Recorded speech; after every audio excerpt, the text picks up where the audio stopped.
Salut l'équipe, j'espère que vous avez la forme, content de vous retrouver aujourd'hui pour une nouvelle émission, l'Expert, votre émission quotidienne sur YouTube, diffusée dans plus de 27 pays à travers le monde, où dans ce programme, dans cette vidéo, eh bien j'aide les parieurs à faire leur pronostic NBA en partageant mes analyses, mes conseils, mon expérience sur les différentes rencontres du jour. Pour ceux qui ne me connaissent pas, je vais me présenter, je suis Dorado, parieur professionnel au Mexique, spécialisé évidemment sur le basket si je fais des vidéos sur la NBA. Et si votre objectif est de vous créer un complément de revenus grâce à votre passion des paris sportifs, eh bien vous êtes sur la bonne chaîne. Donc n'hésitez pas à vous abonner et d'activer la cloche des notifications pour ne louper aucune des prochaines vidéos et de me suivre sur les différents réseaux sociaux. Tous les liens sont dans la description. N'oubliez pas, aujourd'hui on est jeudi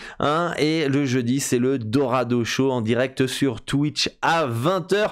Aujourd'hui on va aborder comment faire un bon bilan dans les paris sportifs, et pas n'importe quel bilan, vous allez voir. Je suis sûr que vous allez kiffer ce nouveau Dorado Show. Vous pouvez retrouver les anciens épisodes en replay sur la chaîne Twitch, évidemment aussi en podcast sur Spotify et Apple Podcast. Les liens sont dans la description si ça vous intéresse.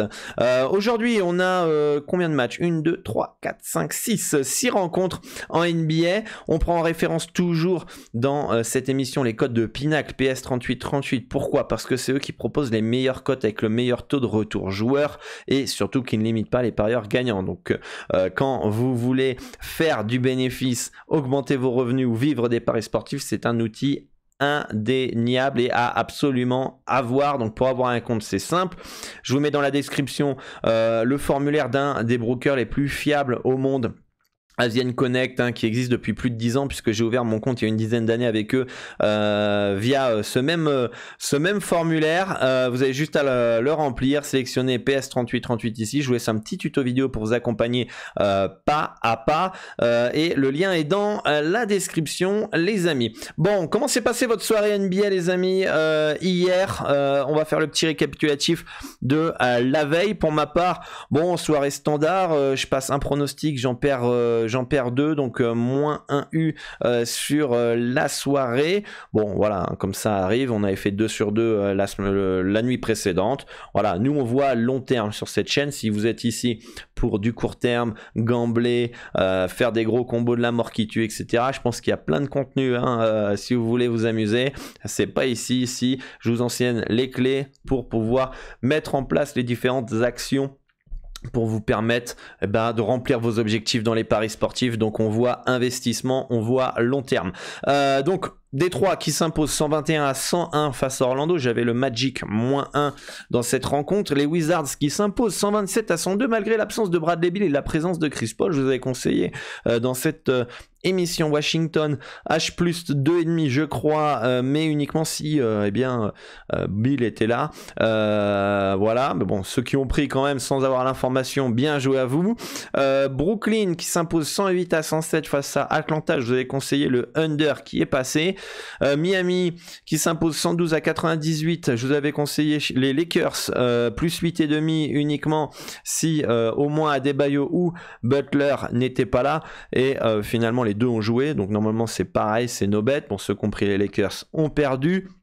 J'avais les Bulls plus 4,5 qui s'imposent après prolongation de 6 points face aux Bucks. J'avais aussi les Pelicans moins 6 ou moins 6,5 je sais plus face aux Minnesota Timberwolves qui s'imposent à l'arrache 119-118.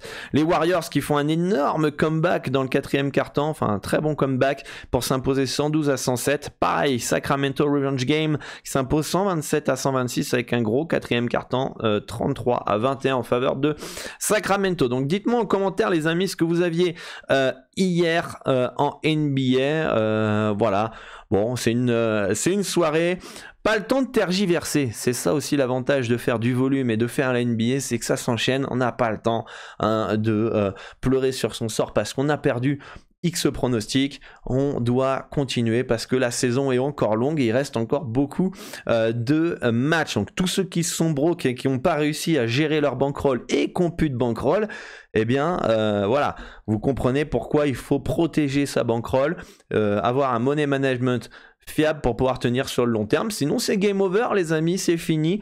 Il n'y a plus rien à faire sur la saison, malheureusement. Donc, voilà l'importance de la bankroll. On voit long terme et on l'a fait évoluer. Voilà, allez, on va démarrer sur la carte du jour. Une carte qui n'est pas ultra intéressante. Il y a quelques petites pistes, mais pas si simple que ça.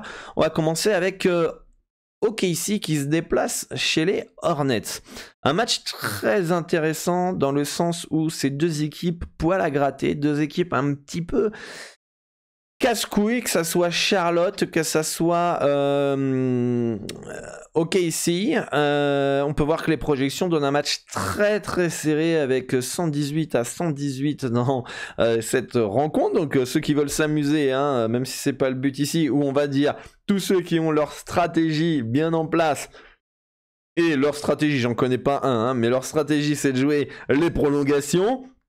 Eh bien, allez-y, vous pouvez tenter peut-être une petite prolongation entre Charlotte et OKC. Par contre, attention à la variance avec les cotes aussi hautes. Hein, vous allez perdre bien plus souvent que gagner.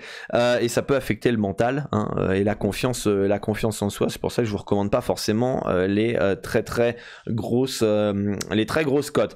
Donc, une rencontre où on peut voir que du côté de Charlotte, ça récupère petit à petit ses joueurs. On a Dennis Smith Jr. qui est incertain et Kelly Oubre qui est très incertain. Mais au moins ils ont récupéré Gordon Hayward, au moins ils ont récupéré Terry Rozier qui a loupé quelques rencontres. La présence de Dennis Smith Jr.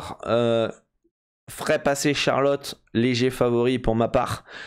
Son absence ferait passer léger favori OKC. Donc c'est une présence ou non importante pour moi dans cette rencontre. Du côté de OKC, on a quelques joueurs forfaits. Pokusevski qui est forfait principalement pour cette équipe du Thunder. Chez Julius Alexander est bien là, Dor est bien là, etc. Un match très serré qui peut partir dans tous les sens pour ma part. Et pour moi, c'est un no bet. Clairement, vous pouvez le voir à l'écran, aucun pronostic. Les books mettent léger favori Charlotte avec un -1. Donc, ils s'attendent à... Et finalement, est-ce que c'est pas un 50-50 avec le taux de retour joueur? Avec le TRJ, parce que les books, si vous le savez pas, prennent une marge, elle est plus ou moins grande en fonction des sites. Hein. Par exemple, sur PS38 Pinacle, le taux de retour joueur, donc la marge du bookmaker est la plus faible sur le marché mondial. Par contre, sur certains bookmakers que vous connaissez tous, la marge, elle est monstrueuse. Donc là, on est quasiment sur du 50-50, on est quasiment dans les clous, hein, que je peux proposer dans mes projections. Donc pour moi, il n'y a absolument rien à faire dans ce match-là. On peut voir que on a... hop. Non, je vais regarder juste un petit truc. On peut voir qu'on a un cut de 239 et j'ai un cut, moi, à 236. 236, c'est bon, un poil plus faible. On pourrait peut-être partir sur un under. 239, 240. Mais je trouve que la marge d'erreur, elle est tellement fine que, bon, pas vraiment intéressant. Donc voilà pour ce match-là. Match suivant, c'est les Cavaliers de Cleveland qui se déplacent à Indiana. Déplacement pas simple pour Cleveland. Cleveland assez irrégulier qui dépend beaucoup de Donovan Mitchell. Hein, quand il est là, parfait. Quand il est là, quand il est gros, il fait un gros match. C'est très bien pour Cleveland.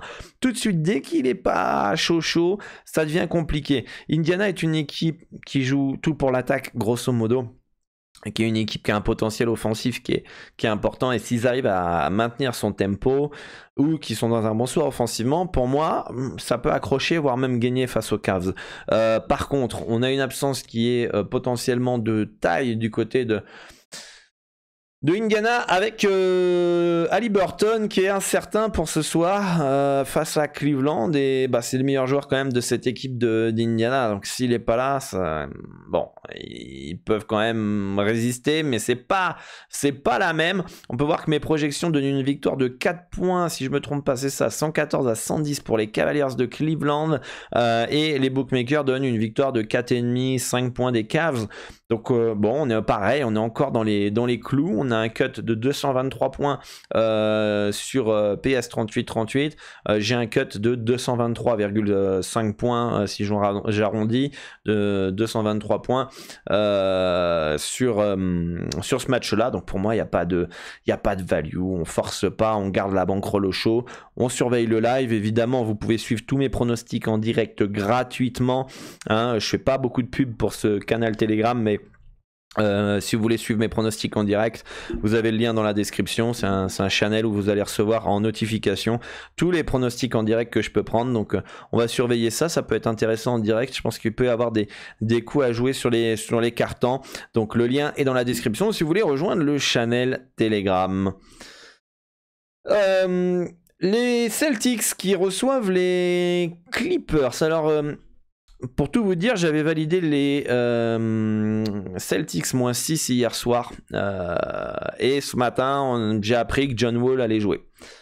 Du coup, avec John Wall, la value devient finalement très légère sur les Celtics -6. Hein. Et du coup, ce matin, j'ai pris les Clippers +6 pour annuler mon pronostic. Parce que j'ai un handicap de -8, je crois que je me suis planté, je sais que j'ai un handicap de -7 ou -7,5 dans ces zones-là, donc j'ai dû arrondir le score, et voilà, ça fait un écart de -8, mais on est autour de -7, -8 en termes de handicap.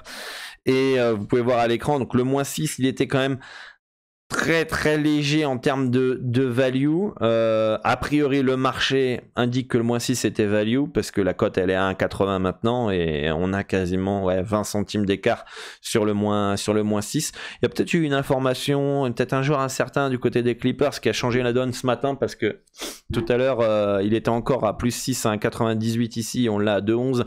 Donc il y a peut-être eu une info que j'ai pas forcément checké depuis. On peut voir que le bookmaker donne un handicap de -7,5. On est quasiment dans mes clous en fait.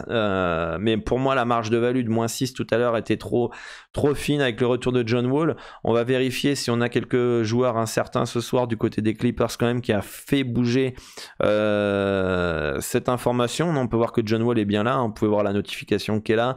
Kawhi Leonard. En plus, j'ai regardé demain, les Clippers jouent pas. Donc, je vois pas pourquoi ils mettraient au repos ce soir certains joueurs.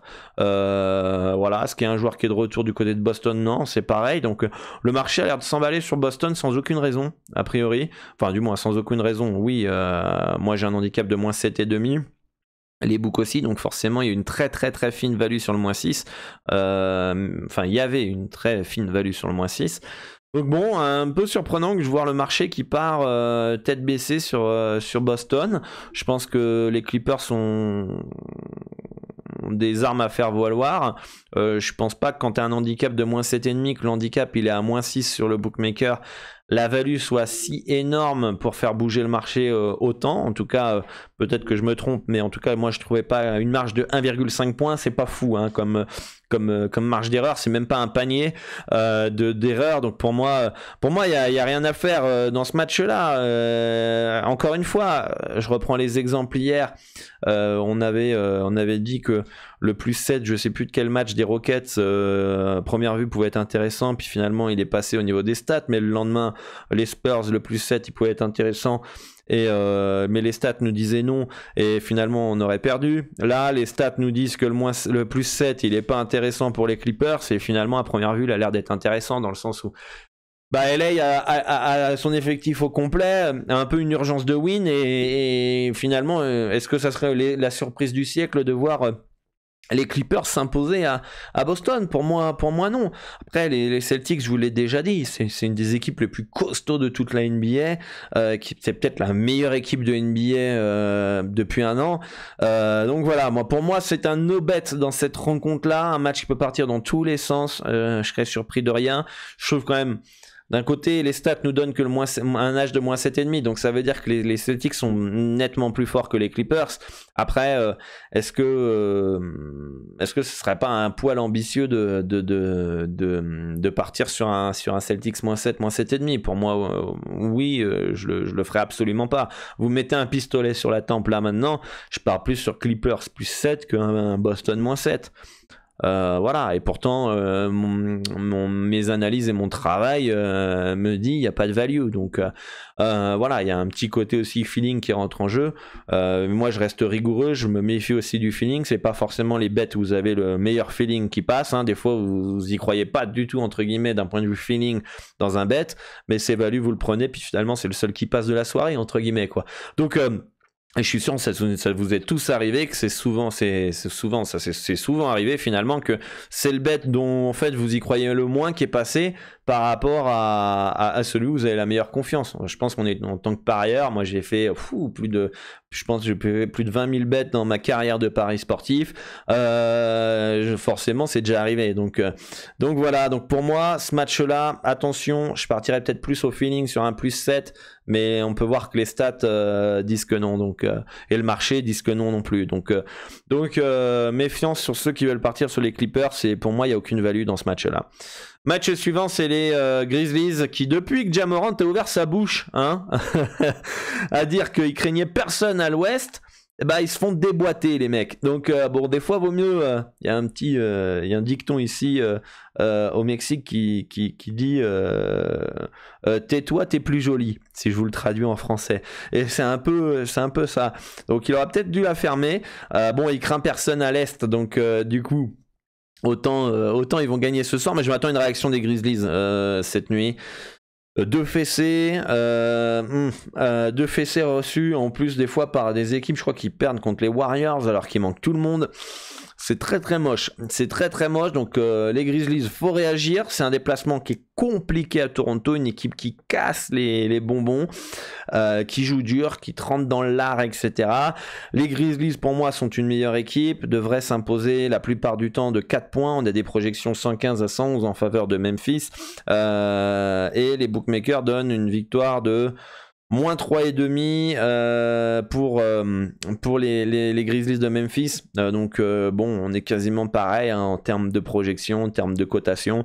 Et difficile de partir contre Toronto chez eux quand même. C'est une équipe... ouais, franchement, c'est pas cadeau de les jouer. Hein. Après, on peut spéculer sur une réaction de Memphis, mais de là à ce qu'ils gagnent facile à Toronto... Parce que pour que ton moins 3 il passe, bon, les lancers francs peuvent te sauver si le match est serré, mais t'as pas intérêt à être mené, quoi, quand même. Tout le match, 5-10 points, quoi. Et si t'arrives pas à tuer le match, t'es en danger. Et j'ai du mal à voir les Grizzlies s'imposer largement. Donc, pour moi, rien à faire dans ce match-là. C'est un beau no-bet, hein, très très bien placé en termes de cotation. Les Spurs qui reçoivent les Knicks de New York avec une projection victoire 117 à 113, donc 4 points de New York. Les bookmakers nous donnent une victoire de 6 points, donc potentiellement une légère value sur le Spurs plus 5,5, mais c'est trop léger pour moi. On pourrait peut-être partir sur un over 225,5 ici à 1,892. Après, attention à cet over parce qu'il y a beaucoup de joueurs qui sont potentiellement incertains ce soir. Déjà du côté des Knicks, on a RJ Barrett qui est pas là, qui est peut-être j'ai pas les stats en tête, mais qui est un des meilleurs marqueurs de l'équipe. Jalen Brunson, qui est un des meilleurs joueurs de l'équipe et meilleur marqueur aussi de l'équipe, est incertain ce soir pour les Knicks. Du côté des Spurs, on a Keldon Johnson, qui est un certain Vassell, qui est un certain Doug McDermott, qui est un certain. C'est 3 joueurs majeurs de cette équipe de San Antonio. Donc compliqué de partir sur un over si tout le monde n'est pas là, quoi. Tout le monde n'est pas là. Par contre, tout le monde est là. Bon, à part RJ Barrett qui est déjà forfait pour ce match-là, mais Brunson est là, Keldon Johnson est là, Vassell est là, McDermott, allez, on pire, il est pas là. Bon, ça peut se prendre. Donc parce que les Spurs ça bombarde, ça joue vite, etc. Les Knicks, même si c'est plus défensif, ça aime jouer aussi. Et je pense que si les Spurs déjà arrivent à imposer son tempo, peuvent gagner. Donc c'est plutôt bon pour le plus 5,5, plus 6. Hein, si vous voulez partir dessus et si vos analyses concordent sur cette value là potentielle, du coup s'ils imposent leur tempo, l'over 225,5 points peut être potentiellement intéressant, mais j'ai une marge assez fine quand même aussi. C'est une marge de 3 points à peu près par rapport à mon cut, donc c'est Voilà, un panier quoi. Un panier, c'est quand même très léger. De toute façon, en NBA, hein, tous ceux qui se plaignent que ah, no bet, no bet, no bet, etc. La NBA, c'est peut-être le championnat où vous avez le moins de value parce que c'est le championnat qui est le mieux ajusté par rapport aux bookmakers, par rapport au marché avec des parieurs qui ont des algorithmes, certains qui ont une bankroll assez importante, etc., qui a des robots trading, etc., qui sont en train de mettre en place. Donc c'est un des championnats les plus difficiles à parier. Donc moi, s'il n'y a pas de value, ça correspond pas à ma stratégie, je ne force pas. Je suis pas là comme un addict qui a besoin de sa dose d'adrénaline, etc., etc. Je respecte ma strat et voilà, il n'y a pas d'opportunité, il n'y a pas d'opportunité. Donc pensez toujours à ça. Est-ce qu'il y a de la value? Est-ce que ça respecte votre stratégie, vos limites? Est-ce que vous êtes dans votre money management? Et après, en même temps, c'est ces mêmes personnes qui se plaignent qu'il n'y a pas forcément de pronostics tous les jours en NBA, qui finalement se broquent parce qu'ils sont impatients, parce que ils gamblent en fait. Donc bon, veulent pas comprendre. Qu'est-ce que vous voulez? C'est comme ça, mais moi je le répète pour vous, pour que ça reste dans le crâne. S'il n'y a pas de pronostics en NBA par rapport à votre stratégie, parce que ces vidéos-là, et c'est pas pour faire offense, mais normalement vous devez bosser de votre côté et comparer vos analyses aux miennes. Si vous y connaissez rien en NBA et que vous êtes là, ouais, je vais suivre les slides de Dorado, voir ce qu'il conseille et tout, machin, nanana, nanana. Et vous jouez bêtement. Bon bah hier vous avez joué bêtement les Lakers et les Wizards. Heureusement vous faites 1 sur 2, mais vous auriez pu faire 0 sur 2 sans aucun souci aussi. Donc voilà, et après bon vous perdez de l'argent. Puis surtout je suis sûr que les gens les ont combinés. Donc voilà, normalement sur cette chaîne YouTube j'ai des parieurs aguerris qui commencent leur formation, qui mettent en place leur stratégie. Et par exemple si vous n'avez pas le temps de vous former, mais par contre vous me trouvez entre guillemets intéressant et compétent, etc., vous pouvez suivre mes pronostics en vous rejoignant le club privé. Voilà, c'est une souscription, vous n'avez pas analysé, vous avez juste à vous connecter, suivre les pronostics bêtement et en respectant les règles que je peux indiquer, et puis basta. Et vous avez plus à vous emmerder à analyser la NBA si vous voulez pas le faire, hein. Mais si vous voulez progresser, vous êtes la bienvenue et vous le savez très très bien. Donc voilà, pour ma part, petit over 225,5, mais il faudrait que tout le monde soit là. Et enfin, le dernier match, c'est les Mavericks de Dallas qui reçoivent les Rockets. Derby texan dans cette rencontre avec des Mavericks. Je pense que les deux derniers matchs ont confirmé ce que je pense d'eux. One man show de Luka Doncic, où les autres il faut qu'ils soient en feu à 3 points. Il n'y a pas de juste milieu dans cette équipe.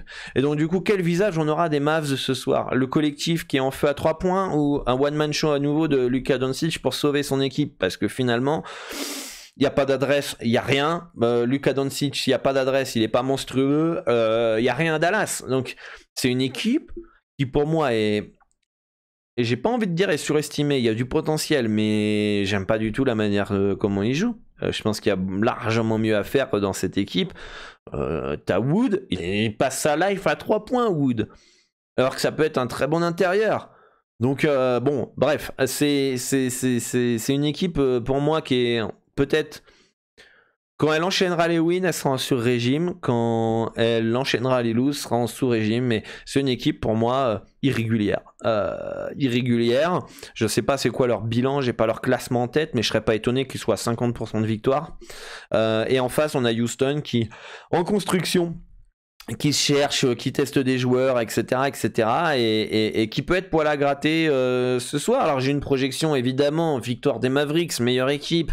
Projection 116 à 107, victoire de 9 points de Dallas. Les bookmakers nous donnent une victoire de 10 points ici pour les Mavericks. On est encore une fois dans les clous. On parle du meilleur bookmaker au monde qui accepte des pastèques, des minas de mine, des parieurs les meilleurs du marché, hein, évidemment. Hein, vu que c'est le seul bookmaker qui limite pas les parieurs gagnants, forcément les meilleurs parieurs sont sur PS38 Pinacle et ils les acceptent. C'est qu'ils n'ont pas peur des parieurs grosso modo. Donc à partir du moment où on est dans les clous avec eux, c'est à la fois bon signe, et notamment sur les marchés de masse. Donc encore une fois, il n'y a pas de value dans cette rencontre. Très très bien placé. Je serais même pas surpris d'ailleurs même de voir les Rockets créer la surprise et de s'imposer à Dallas, parce que c'est bon, à un moment chaté contre les Lakers au 3e quart-temps et puis chaté contre les Knicks, à un moment donné tu vas finir par le payer. Tu vas finir par le payer. Quand, je sais pas, mais tu peux pas faire un carton historique pour te sauver le match au 3e carton contre les Lakers, et tu peux pas derrière de faire une performance historique de Luka Doncic plus un scénario à 25 secondes de la fin historique pour gagner le match, quoi. À un moment donné, il y a bien des lacunes dans cette équipe-là, il y a des manques et tu peux pas survivre comme ça. Donc, je serais pas étonné que ce soir, bon bah voilà, l'adrénaline est redescendue de l'exploit de Luka Doncic, ça retombe un peu sur terre et finalement, ce soit un peu plus compliqué pour les Mavericks de Dallas. Donc non, pour moi, rien à faire dans cette rencontre. Aucune confiance en les Mavs, aucune confiance non plus en les Rockets. De toute façon, il n'y a pas de value dans mes projections. Donc c'est un no-bet. Voilà les amis pour cette émission L'Expert. Dites-moi en commentaire ce qui vous intéresse pour cette nuit. Un grand merci à tous ceux qui prennent le temps de commenter, qui prennent le temps de liker, qui partagent mes émissions à leurs amis parieurs pour pouvoir aider un maximum de parieurs dans la francophonie à augmenter leurs revenus dans les paris sportifs. Et surtout, au-delà d'augmenter les revenus, dans un premier temps, je pense qu'il faut que 97% des parieurs ou 90% des parieurs mettent en place les actions pour éviter de perdre. Je pense que la première étape, c'est de réduire les pertes que certains ont en appliquant des conseils de bon sens et de logique. D'accord ? Parce que vous pouvez économiser des 1500, 2000 euros annuels juste en appliquant les conseils que je vous donne. Et ensuite, sur le long terme, pourquoi pas arrondir vos fins de mois. Donc, n'hésitez pas à partager à vos amis parieurs. Un grand merci à tous ceux qui prennent le temps de soutenir le travail en likant, en commentant, en partageant, comme je vous le dis. Ça me permet d'aider un maximum de parieurs et de remplir ma mission. Parce que, moi, je fais tout ça pour vous aider. C'est très gratifiant de recevoir vos messages de remerciements par rapport à tout ce que je fais. Moi, je me sens utile au moins, parce que valider ses pronostics, c'est sympa, mais bon, à un moment, tu as envie d'être utile un minimum. Et à travers ces émissions, à travers les Dorado Show, l'apéro Dorado sur Twitch, les podcasts, ça me permet de vous aider au maximum et de me sentir finalement utile dans cette communauté des parieurs. Et je pense que vous l'appréciez et ça, c'est super cool. Moi, je vous donne rendez-vous tout à l'heure à 20h heure française pour le Dorado Show sur Twitch. La chaîne de Twitch est dans la description de la vidéo. On abordera donc le thème suivant qui est l'importance du bilan de fin d'année.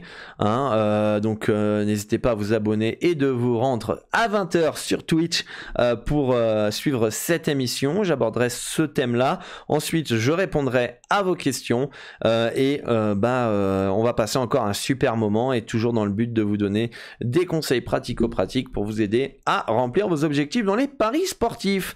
Bonne chance à tous pour cette nuit les amis, on se retrouve sur le Discord pour échanger tous ensemble, le lien est dans la description, c'est un endroit, un forum 2.0 pour échanger avec tout le monde, un chat on va dire gigantesque, pas uniquement pour parler NBA mais parler tous les sports, bonne ambiance, et pour uniquement les personnes, c'est totalement gratuit mais c'est uniquement pour les personnes qui sont motivées à progresser, passer au niveau supérieur dans les paris sportifs, pour qu'on puisse tous s'entraider et tous se tirer vers le haut. Voilà, les liens sont dans la description. De toute façon, à très vite, à tout à l'heure pour le Dorado Show et bonne chance à tous. Ciao, ciao.